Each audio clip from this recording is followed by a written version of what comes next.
Halo, selamat datang kembali. Hari ini kita bakal ngobrolin sesuatu yang seru nih, dunia strategi kompetitif. Anda pernah kepikiran nggak? Kenapa ya, di industri yang sama, ada perusahaan yang sukses banget, tapi ada juga yang kayaknya susah banget majunya? Pertanyaan bagus itu. Dan sering banget jawabannya memang ada di strategi mereka. Nah, buat ngebahas ini, kita bakal coba gali intisari dari salah satu buku babon di bidang ini. Competitive Strategy-nya, Michael Porter. Buku legendaris itu ya, fondasi banget kan? Oke, jadi misi kita hari ini kita coba ekstrak ide-ide kuncinya Porter. Gimana sih perusahaan itu bersaing? Apa yang bikin satu industri itu panas atau adem? Terus gimana caranya bangun keunggulan yang awet? Kita coba bikin konsep yang mungkin kedengeran rumit, ini jadi lebih gampang dicerna dan nyambung buat Anda. Sip, kita mulai dari cara Porter ngeliat medan perang bisnisnya dulu ya. Ada kerangka kerja yang terkenal banget, namanya 5 kekuatan atau 5 forces. Ini alat buat ngebongkar seberapa menarik sih sebuah industri itu. Oke, jadi intinya bukan cuma soal jadi yang paling gede atau paling efisien ya. Porter ini nekenin pentingnya nyari posisi yang unik, semacam benteng pertahanan gitu ya, dari gempuran kompetisi. Dulu kan kayaknya fokusnya lebih kejar-kejaran pangsa pasar aja. Tepat sekali. 5 kekuatan ini bantu kita ngelihat tekanan kompetisi itu datangnya dari mana aja. Nggak cuma dari pesaing sebelah loh. Jadi ada 5 nih. Ancaman pendatang baru, terus daya tawar pembeli, daya tawar pemasok, ancaman produk substitusi, sama yang terakhir, rivalitas antar pemain lama. Oke, kita bedah satu-satu ya. Yang pertama, ancaman pendatang baru. Ini maksudnya seberapa gampang pemain baru masuk terus ikut nimbrung gitu. Betul. Gampangnya tergantung tinggi rendahnya hambatan masuk atau barriers to entry. Makin tinggi hambatannya, ya makin aman pemain yang udah ada. Salah satu yang paling umum itu skala ekonomi. Skala ekonomi, maksudnya? Gampangnya, pemain gede itu bisa produksi lebih banyak, jadi biaya per unitnya bisa lebih murah. Nah, pendatang baru jadi serba salah kan? Kalau mau masuk gede-gedean, risikonya perang harga. Kalau masuk kecil-kecilan, biayanya kalah saing. Oh, oke. Ada contohnya nggak biar kebayang? Dulu tuh banyak yang nyoba nantang IBM di pasar komputer mainframe. Tapi gagal. Kenapa? Ya karena butuh skala produksi sama modal yang gede banget. Hambatan lain yang sering jadi masalah itu akses ke saluran distribusi. Maksudnya akses ke toko atau distributor gitu? Iya, kalau toko-toko atau distributor utama udah dipegang pemain lama, pendatang baru kan bingung mau jual lewat mana. Kayak cerita Timex dulu. Jam tangannya kan murah. Toko jam tradisional nggak mau jual. Akhirnya mereka nekat jual lewat apotek dan toko obat. Hambatan lain bisa juga merek yang udah kuat banget. Butuh modal awal yang besar atau aturan pemerintah yang ribet. Tapi ada satu lagi yang nggak kalah penting. Ekspektasi pemain baru soal gimana reaksi pemain lama. Kalau pemain lamanya terkenal galak, suka banting harga, atau punya duit banyak buat ngelawan, ya calon pendatang baru mikir-mikir lagi kan? Iya ya. Jadi hambatan masuk ini kayak pagar buat ngelindungin profit di industri itu ya. Oke, lanjut ke kekuatan kedua. Daya tawar pembeli. Seberapa besar nih kekuatan pembeli buat nekan harga atau minta macam-macam? Pembeli jadi kuat posisinya kalau misalnya jumlah pembelinya sedikit tapi belinya banyak banget. Atau terkonsentrasi gitu. Contohnya industri komponen mobil yang jualannya mayoritas ke beberapa pabrik mobil besar aja. Oke. Terus apa lagi yang bikin pembeli kuat? Kalau produk yang dibeli itu ya gitu-gitu aja, standar, nggak ada bedanya antar merek, pembeli jadi gampang pindah-pindah tanpa keluar biaya ekstra. Istilahnya switching cost-nya rendah. Pembeli yang pinter, yang punya informasi lengkap soal harga dan biaya penjual, juga posisinya lebih kuat. Nah, ancaman paling gawat itu kalau pembeli bisa integrasi ke belakang. Integrasi ke belakang, maksudnya gimana tuh? Maksudnya, pembeli bisa bikin sendiri produk yang tadinya mereka beli. Misalnya pabrik mobil mutusin bikin ban sendiri, nggak beli dari pemasok lagi. Wah, iya juga ya. Berarti strategi yang pinter itu jangan terlalu tergantung sama satu atau dua pembeli gede aja ya? Atau bikin produk kita beda banget? Bisa jadi gitu. Atau ya pinter-pinter milih pembeli. Porter nyebutnya seleksi pembeli. Cari grup pembeli yang daya tawarnya paling lemah. Contoh nih, jual ke pasar suku cadang pengganti, aftermarket, itu sering lebih untung daripada jual ke pabrikan asli, OEM. Karena pembeli aftermarket biasanya nggak terlalu sensitif soal harga. Oke. Kebalikannya nih, kekuatan ketiga, daya tawar pemasok. Seberapa kuat pemasok bahan baku atau komponen buat naikin harga seenaknya? Pemasok jadi kuat kalau jumlah mereka sedikit, tapi yang butuh banyak. Atau kalau produk yang mereka jual itu unik banget, susah dicari penggantinya. Terus kalau industri kita ini bukan pelanggan utama buat mereka, jadi mereka nggak terlalu takut kehilangan kita. Sebaliknya, kalau input dari mereka itu krusial banget buat bisnis kita, wah posisi mereka kuat tuh. Termasuk tenaga kerja juga bisa jadi pemasok kuat dong ya, kayak pilot atau programmer ahli gitu. Betul sekali. Jangan lupa, tenaga kerja, apalagi yang punya skill langka atau terorganisir dalam serikat pekerja yang kuat, itu bisa punya daya tawar yang tinggi banget. Wah, kalau pemasoknya kuat gitu, terus perusahaan bisa ngapain dong selain pasrah, bayar mahal? Ya, pilihannya bisa cari sumber pasokan lain, didiversifikasi gitu, atau desain ulang produknya biar gak tergantung sama input itu. Paling ekstrem ya tadi, integrasi ke belakang, bikin sendiri aja inputnya kalau emang memungkinkan. Oke. Lanjut kekuatan keempat, ini menarik nih. Ancaman produk atau jasa substitusi. Ini datangnya bukan dari pesaing langsung di industri kita, tapi dari industri lain. Betul. Ancaman ini sering nggak kelihatan awalnya, tapi bisa bahaya banget. Kita mesti waspada sama produk substitusi yang nawarin price performance yang makin bagus. Jadi harganya mungkin mirip atau lebih murah, tapi manfaat atau kinerjanya nyaingin produk kita. Contohnya gimana tuh? Atau kalau produk substitusi itu datang dari industri yang profitnya gede banget. Mereka punya nafas buat banting harga dan ngerebut pasar kita. Contoh klasik ya, pemanis buatan jadi substitusi gula. Atau dulu jasa satpam mungkin ngerasa aman. Tahu-tahu muncul sistem alarm elektronik yang lebih murah dan efektif buat banyak kebutuhan. Terus industri bisa ngapain kalau ada ancaman substitusi gitu? Bisa lawan bareng-bareng, misalnya bikin kampanye iklan kolektif buat ngejelasin keunggulan produk asli, atau tingkatkan kualitas bareng-bareng. Oke, terakhir nih, kekuatan kelima, yang paling kelihatan mata. Intensitas persaingan di antara pesaing yang udah ada, seberapa berdarah-darah nih persaingannya. Persaingan biasanya jadi sengit kalau pemainnya banyak dan kekuatannya imbang, nggak ada yang dominan banget nih. Terus kalau pertumbuhan industrinya melambat, jadi pada rebutan kue yang nggak nambah gede. Kalau produknya mirip-mirip, nggak ada diferensiasi kuat, pembeli gampang pindah, switching cost rendah, atau kalau ada kelebihan kapasitas produksi, pada banting harga biar pabriknya jalan. Ada lagi faktornya? Satu lagi yang penting itu hambatan keluar atau exit barriers. Hambatan keluar. Maksudnya susah buat bubar atau cabut dari bisnis itu. Punya kaitan strategis sama unit bisnis lain di grup yang sama. Nah, kalau hambatan keluarnya tinggi, perusahaan yang udah rugi pun susah buat minggir. Akibatnya, Mereka bisa jadi perusak harga. Banting harga gila-gilaan cuma buat bertahan hidup. Ini kan ngerugiin semua pemain di industri itu. wow, kompleks juga ya. Jadi tingkat keuntungan rata-rata di sebuah industri itu nggak random, tapi hasil dari tarik-menarik kelima kekuatan ini. Paham ini penting banget ya, biar kita tahu medan perangnya kayak apa, mana titik lemah kita, mana titik kuatnya. Persis, memahami 5 kekuatan ini ibarat kita dapat peta medan perang. Baru setelah itu kita bisa mikir senjata atau strategi apa yang paling pas buat dipakai. Nah, Porter nawarin 3 pilihan dasar nih. Dia nyebutnya strategi generik. Pertama, namanya kepemimpinan biaya menyeluruh, overall cost leadership. Tujuannya jelas banget. Jadi produsen yang ongkos produksinya paling murah seindustri. Gimana caranya tuh? Caranya macam-macam. Bisa bangun pabrik yang gede banget biar efisien, atau kejar terus penurunan biaya dari pengalaman produksi, kontrol biaya ketat banget di semua lini, hindari layanin pelanggan yang nggak nguntungin, pokoknya fokus neken biaya. Ini butuh fokus gila-gilaan ke efisiensi ya. Contohnya mungkin kayak maskapai LCC, low cost carrier gitu. Atau produsen barang generik. Bisa jadi contoh bagus tuh. Secara klasik, Porter nyebut perusahaan kayak Briggs & Stratton yang bikin mesin bensin kecil atau Lincoln Electric buat alat las. Strategi ini biasanya butuh modal awal gede dan seringkali harus berani pasang harga agresif buat ngedapetin pangsa pasar. Tapi risikonya juga ada. Risikonya apa? Teknologi baru bisa muncul dan bikin keunggulan biaya kita hilang gitu aja. Atau saking fokusnya sama biaya, kita jadi nggak peka sama perubahan selera pasar. Kayak Ford dulu di tahun 1920-an terlalu fokus sama model tiang murah sampai nggak sadar konsumen mulai pengen mobil yang lebih beragam.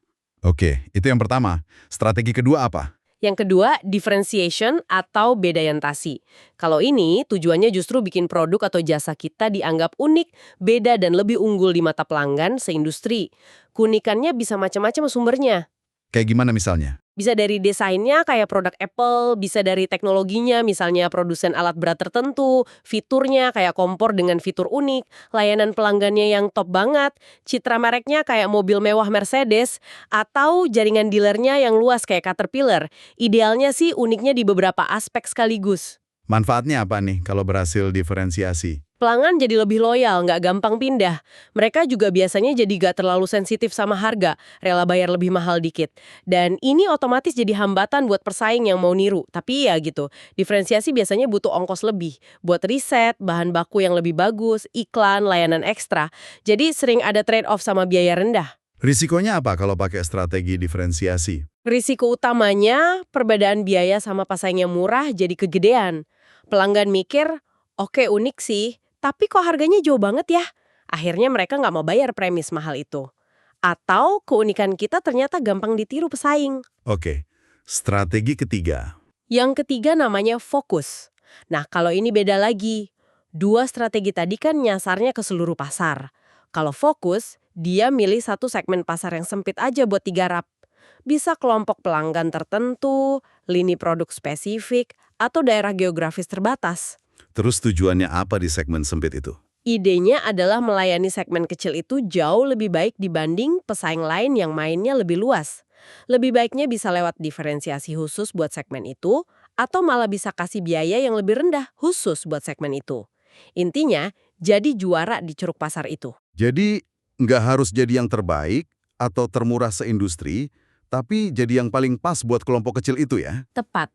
Kuncinya, pemahaman yang dalam banget soal kebutuhan unik si segmen target. Contohnya mungkin pabrikan mobil sport super mewah yang cuma ngelayanin orang super kaya, atau toko retail yang khusus jual peralatan outdoor buat pendaki gunung profesional. Risikonya apa nih, strategi fokus? Risikonya ya, segmen yang kita bidik itu bisa tiba-tiba nggak menarik lagi. Mungkin karena seleranya berubah, atau ukurannya jadi terlalu kecil. Atau perbedaan kebutuhan segmen itu sama pasar umum jadi makin tipis. Jadi keunggulan kita hilang. Risiko lain, pesaing yang lebih gede akhirnya ngelirik segmen kita dan masuk dengan sumber daya lebih besar. Nah, Porter kan ngasih warning keras tuh buat perusahaan yang nggak jelas milih salah satu dari tiga ini. Dia sebutnya stuck in the middle, kejepit di tengah. Kenapa posisi ini bahaya banget katanya? Karena mereka jadi nggak punya keunggulan yang jelas. Mau jadi yang termurah tapi nggak punya skala atau efisiensi kayak pemimpin biaya. Mau jadi yang paling unik tapi nggak punya diferensiasi yang benar-benar menonjol di mata pasar luas. Mau fokus, targetnya masih terlalu lebar atau nggak dilayani secara spesial banget. Akibatnya gimana? Ya kejepit itu tadi, kalah harga sama pemain biaya rendah. Kalah unik atau kalah bagus pelayanannya dibanding pemain diferensiasi atau fokus. Ujung-ujungnya profitabilitasnya biasanya paling rendah di industri. Mereka kayak serba nanggung gitu. Jadi intinya aku kudu milih jalur yang jelas ya, nggak bisa abu-abu. Betul, mesti ada keputusan strategis yang tegas, mau kemana arahnya. Porter bahkan nemuin di beberapa industri, kurva profitabilitasnya itu bentuknya huruf U. Maksudnya, perusahaan yang gede banget, pemimpin biaya, bisa profit. Perusahaan yang kecil tapi fokus atau unik banget juga bisa profit. Justru yang di tengah-tengah, yang ukurannya nanggung dan strateginya nggak jelas, itu yang paling susah. Wah, pelajaran penting nih. Jadi, kejelasan strategi itu vital banget ya. Nyoba jadi segalanya buat semua orang malah nggak maksimal buat siapa-siapa. Persis, jangan sampai stuck in the middle. Oke, kita udah milih strategi nih. Tapi kan bisnis nggak sendirian. Ada pesaing. Gimana caranya biar kita nggak kaget sama langkah mereka? Rasanya perlu juga ya bisa baca pikiran atau setidaknya nebak langkah pesaing. Nah, di sini analisis pesaing masuk kan? Tepat sekali. Strategi itu nggak cuma soal diri sendiri dan pasar, tapi juga soal interaksi sama pesaing. Porter ngasih kerangka buat analisis pesaing secara sistematis. Ada 4 komponen kunci yang perlu kita korek infonya tentang tiap pesaing utama. Apa aja tuh 4 komponen itu?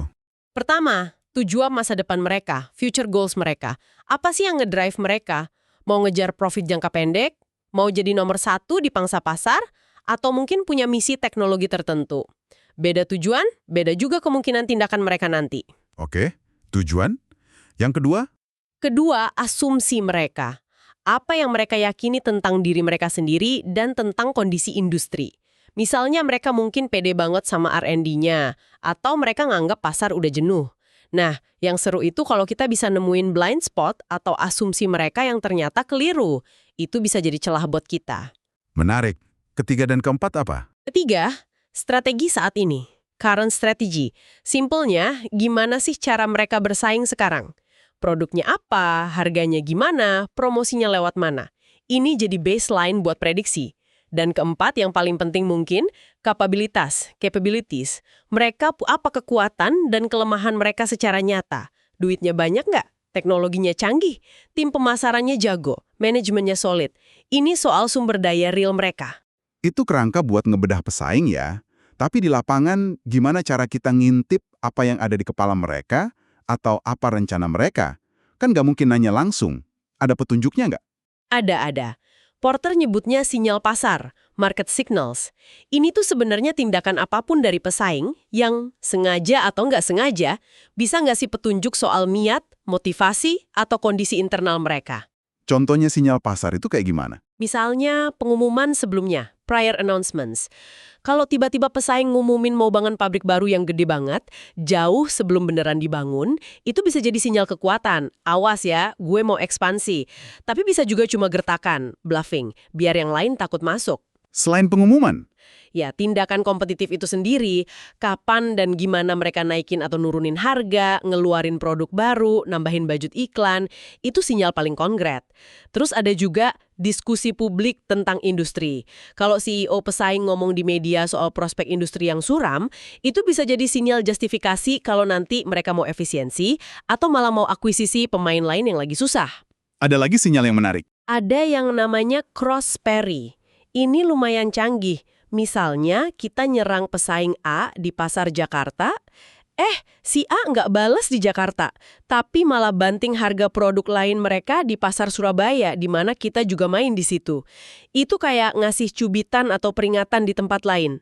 Wah, jadi kayak main catur ya, baca langkah dan sinyal lawan. Ini penting banget berarti ya, biar gak salah ambil keputusan atau malah kejebak perang harga yang gak perlu. Betul banget, membaca sinyal ini bantu kita antisipasi, bikin respons yang lebih pas, dan ngerti kenapa sih pesaing ngelakuin itu.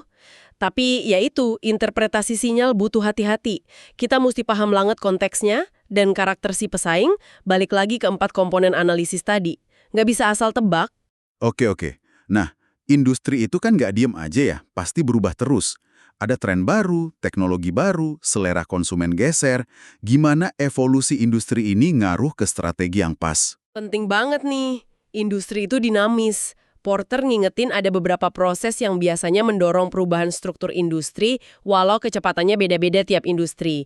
Salah satunya yang paling umum ya, perubahan pertumbuhan jangka panjang. Ini kayak siklus hidup produk itu ya? Pengenalan, tumbuh, dewasa, terus menurun. Iya, konsep itu sering dipakai. Tapi Porter hati-hati, ini bukan hukum besi loh.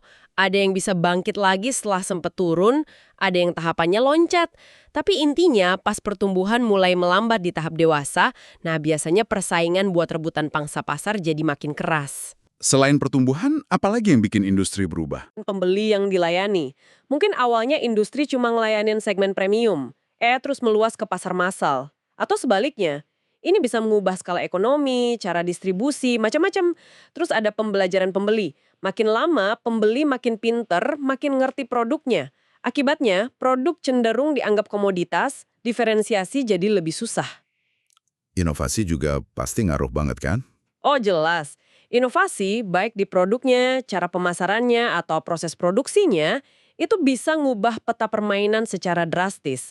Jam digital ngubah industri jam tangan, munculnya TV sebagai media iklan ngubah cara industri film promosi, teknologi baru bisa bikin hambatan masuk runtuh atau malah bikin hambatan baru. Dalam dinamika industri ini, Porter juga ngenalin konsep kelompok strategis, strategy groups. Apalagi ini maksudnya? Gampangnya gini, dalam satu industri, biasanya nggak semua perusahaan itu strateginya sama persis. Nah, kelompok strategis itu adalah kumpulan perusahaan yang ngejalanin strategi yang mirip di dimensi-dimensi kunci. Contohnya gimana? Misalnya di industri peralatan rumah tangga. Mungkin ada kelompok yang fokus di merek premium, kualitas tinggi, jual di toko khusus, kayak Miele atau Sub-Zero. Ada kelompok lain yang main di pasar massal, merek dikenal luas, distribusi luas kayak LG, Samsung. Ada lagi kelompok yang khusus bikin buat merek toko, private label, fokus di harga murah. Nah, tiap kelompok ini punya cara main yang beda. Terus apa gunanya kita mikirin kelompok-kelompok ini? Pertama, kita jadi sadar kalau persaingan paling ketat itu biasanya terjadi di dalam kelompok strategis yang sama. Produsen mobil mewah lebih pusing mikirin langkah sesama produsen mobil mewah daripada mikirin produsen mobil murah kan?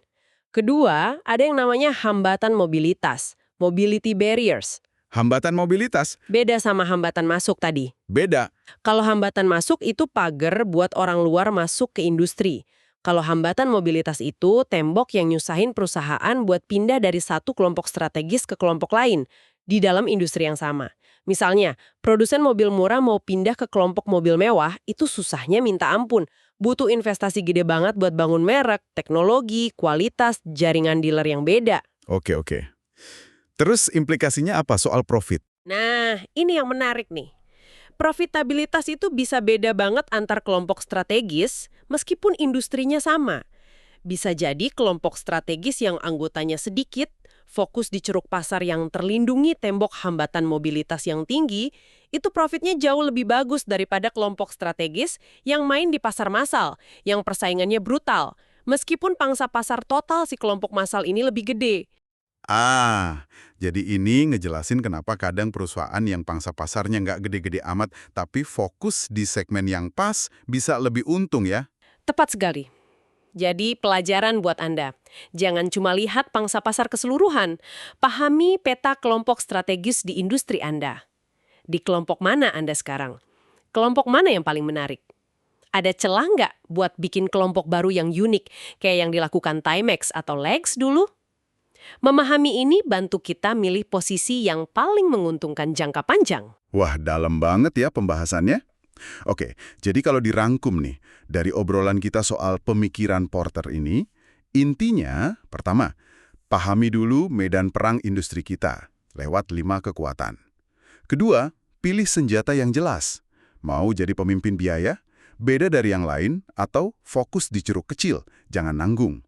Ketiga, kenali lawan. Baca pikiran dan sinyal mereka. Keempat, sadari kalau industri itu dinamis, terus berubah. Dan kita perlu lihat posisi kita di antara kelompok-kelompok strategis. Gitu ya kira-kira? Betul, rangkuman yang bagus. Intinya, strategi yang bagus itu bukan hasil nebak-nebak atau ikut-ikutan tren sesaat, tapi lahir dari analisis yang bener-bener mendalam soal lingkungan persaingan kita. Dan kerangka kerja Porter ini, walau umurnya udah nggak muda lagi ya, masih jadi alat bantu yang powerful banget buat melakukan analisis itu. Jadi apa artinya semua ini buat Anda yang dengerin? Kerangka ini tuh kayak kacamata khusus buat ngebongkar keruwetan persaingan bisnis. Biar kita bisa lihat apa sih yang sebenarnya bikin satu bisnis untung atau rugi di industri tertentu. Dan ujung-ujungnya ya bantu Anda atau perusahaan Anda nemuin posisi yang pas, yang unik, yang susah digoyang sama pesaing. Ini soal bikin pilihan yang cerdas, yang didasari analisis, bukan feeling doang. Mau main di mana? Mau menang pakai cara apa? Gimana bangun benteng pertahanannya? Gimana antisipasi langkah lawan? Pertanyaan-pertanyaan itu jadi lebih gampang dijawab kalau kita punya kerangka berpikirnya. Dan pemahaman ini kepake banget loh. Bisa buat nganalisis kerjaan Anda sekarang, atau kalau mau mulai bisnis baru, jadi tahu industrinya menarik apa enggak. Atau bahkan cuma buat ngertiin berita bisnis soal persaingan antar perusahaan gede.